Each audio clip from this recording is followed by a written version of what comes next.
Hey guys, welcome to my new video. আজকে আমি আমার বাইকটাকে নিজে কিছু সার্ভিস করাবো, নিজেই করব। কারণ 2-1 সপ্তাহ আগে আমার বাইকটা অ্যাক্সিডেন্ট হয়। আমি সামনে বসা ছিলাম আর পেছনে মাধব বসা ছিল। পেছন থেকে প্রাইভেট কার এসে ধাক্কা দিয়ে দেয়। এক্সিও ফিল্ডার আমার এক্সস্টে লাগে, এই রং এখনও আছে প্রাইভেট কারে। তো বুঝতেই পারছেন যে কতটা বিকিয়ে গেছিলো। এটা এটা নড়তেছে সামনে থেকে। কি হয়েছে, এখান থেকে পোলারটা হয়তোবা নষ্ট হয়ে গেছে। আর এখানে একটা 13 নম্বর বোল্ট ভেঙে যায়, ভেঙে ঢুকেছিল কোথায় সেটা, এই যে এটা। আর এটা কতটা বাঁকা হয়ে গেছে দেখতেই পারছেন।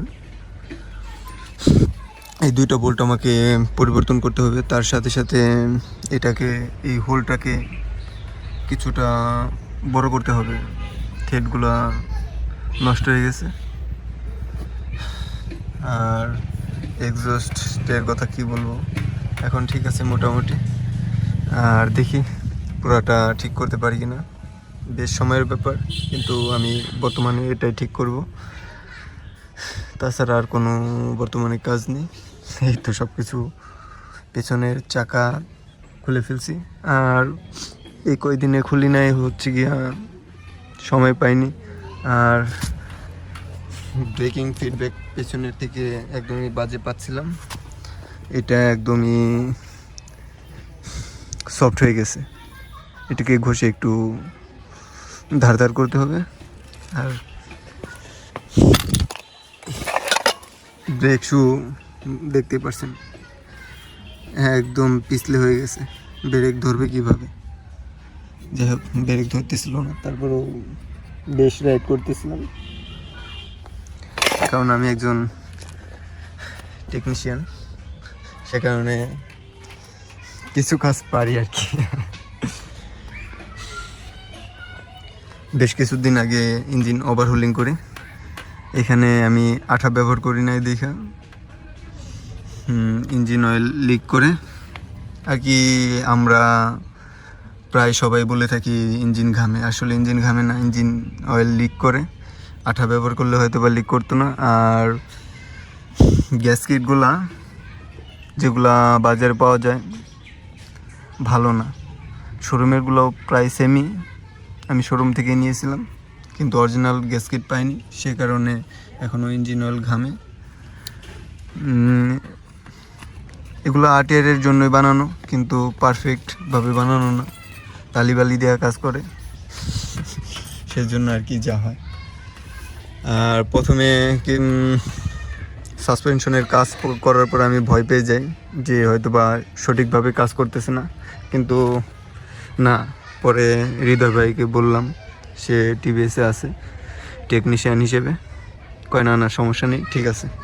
আর এক্সস্ট বাঁকা হওয়ার কারণে আমার এই রকেটটা আছে, রকেটটা কীভাবে পড়ে গেছে দেখতেই পাচ্ছেন, এদিকে সরে আসছে। এটাকে ঠিক এখন করব না, আগে ওই পাশের বোল্টের কাজ করতে হবে, নয়তো বা বারবার সরেই যাবে এটা যদি। আর পেছনে যারা ওঠে অনেকেই বোঝে না, এগুলোতে পা দিয়ে ফুট রেস্টে পা দিয়ে ইচ্ছা মতন ভর দিয়ে তারপর ওঠে বাইকে, কাত হবে না তো কী হবে। আর কেউ তো নিজের মতন যত্ন নেবে না, কি করার। আর কিছু বললেই হ্যাঁ জ্ঞান দেয়, কি করার।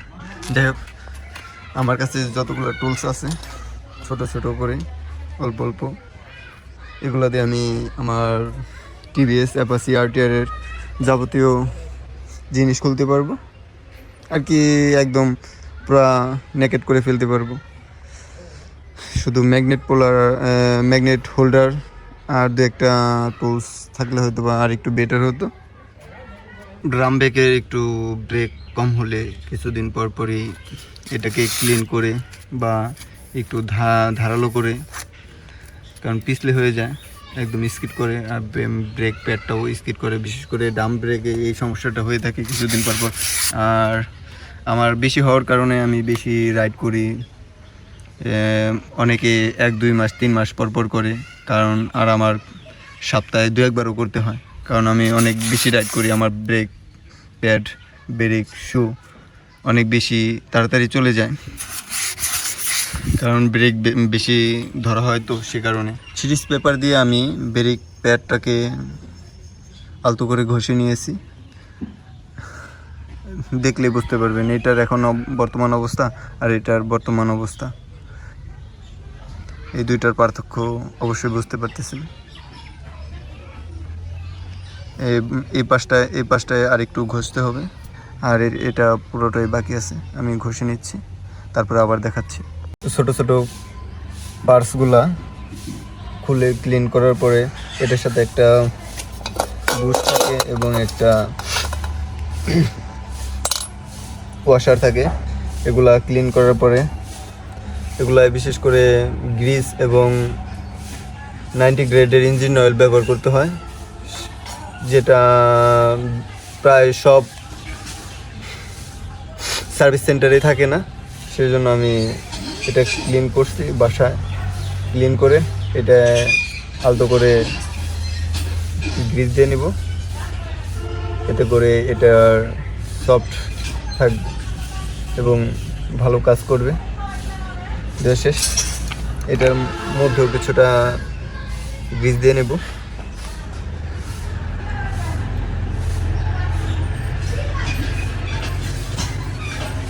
গ্রিস দেওয়া প্রায় শেষ, এখন এটা সেট করব। এটা প্রথমে এভাবে লাগাতে হবে, আর যতটুকু গ্রিস বের হয়ে যায় এটা এখানে দিয়ে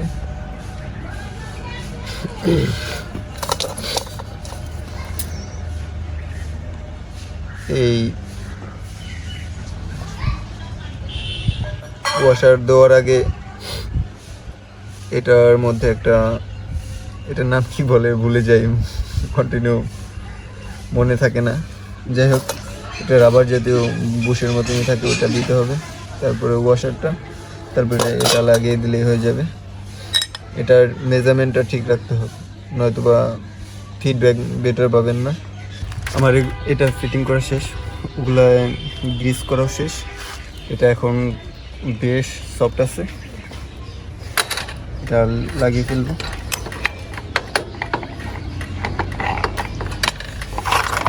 ভিতরে দিতে হবে।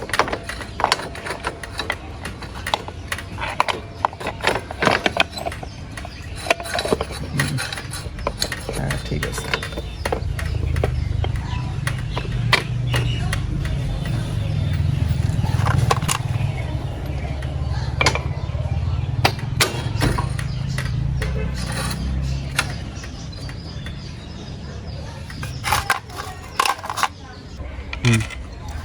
এখন এটার সাথে একটু ধরিয়ে রাখবো, পরে এটার মেজারমেন্ট ঠিক করার পরে এটা লক করে দেব।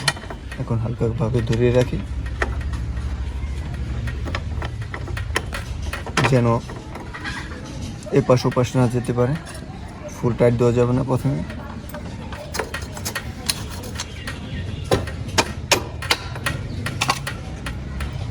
ওয়াশারগুলো দিয়ে নাটগুলো লাগিয়ে দেবো।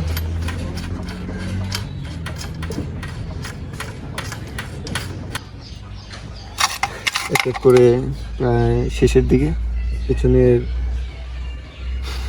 চাকার কাজ। এখানে ব্রেকের জন্য প্রথমে আমার একটা ওয়াশার দিতে হবে, তারপরে একটা স্প্রিং আছে, তারপরে এই হোল্ডারটা দিতে হবে, তারপরে হোল্ডারের মাঝখান দিয়ে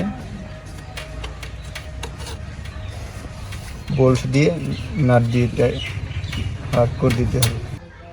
যাই হোক, ভিডিওটি অবশ্যই ভালো লাগলে লাইক কমেন্ট শেয়ার করে পাশেই থাকবেন। ধন্যবাদ সকলকে।